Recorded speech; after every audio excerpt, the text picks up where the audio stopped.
Welcome, I'm Viktor Shavlak. I'm a dermatology and aesthetic practitioner.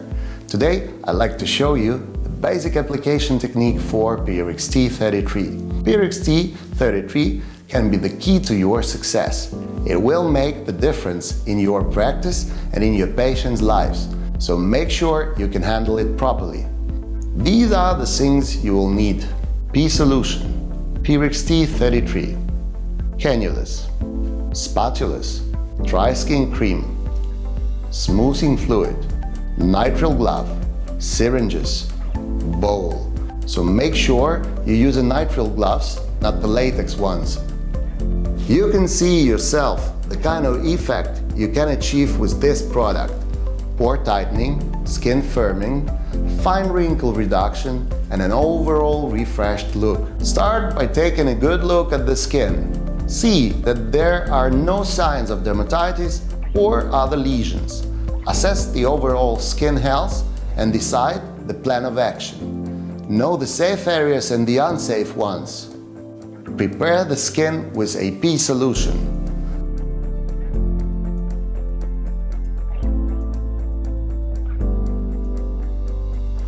Apply the correct amount of pressure, like so.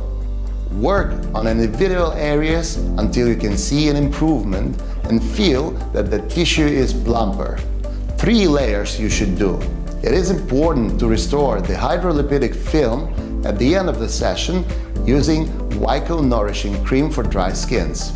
Your patient will leave the practice feeling their skin plumper and smoother, with maybe a little redness. A slight exfoliation in the following days is normal. Do not forget to schedule a session plan suited to their needs. 1 PRX-T33 sessions per week for 3 to 5 weeks is the ideal schedule, with the correct dermocosmetic home care, including WiQo dry skin creams and WiQo smoothing fluid.